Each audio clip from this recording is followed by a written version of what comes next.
Have you ever noticed that we all have something within us that pulls our heartstrings when we see a need?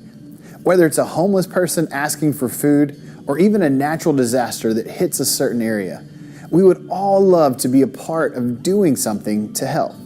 But the struggle comes when we see a need or an opportunity to meet a need and we don't think that we are capable of doing that, or that we're not the one who is supposed to help in that situation.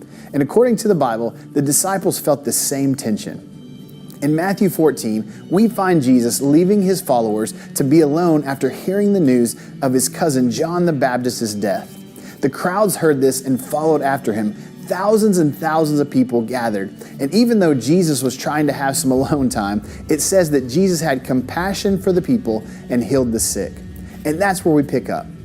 That evening, the disciples came to him and said, "This is a remote place and it's already getting late. Send the crowds away so they can go to the villages and buy food for themselves." The disciples saw a need of people being hungry, and instead of meeting the need before, they tried to send them away. And I love Jesus' response. But Jesus said, "That isn't necessary. You feed them." "But we have only 5 loaves of bread and 2 fish," they answered. God opened a door for them to serve, and they came to God with why they wouldn't be able to meet those needs. For them, it was, "We don't have enough." But the same happens with us. We see a need of service.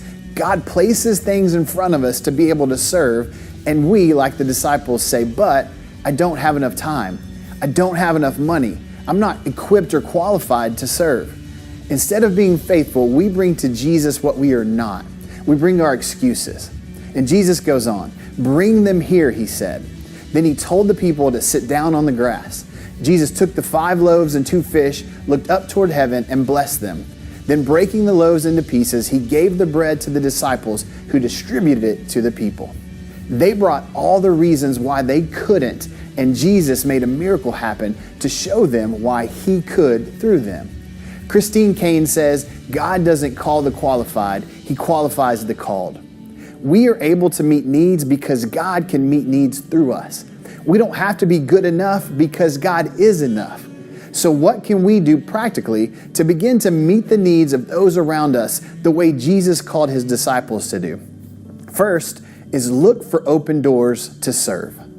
Keep your eyes open every day for the needs that God places in front of you. Maybe it's a friend who needs to talk, a person who needs a bite to eat or some change, or maybe it's serving in your community or even at the Met. Secondly, walk through those doors. When God opens that door to meet a need, walk through it ready to serve.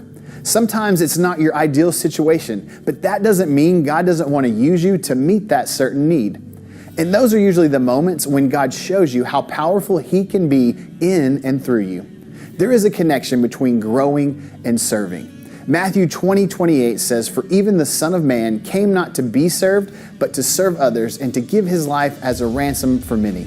So the question is, what door is God opening for you to go through and serve?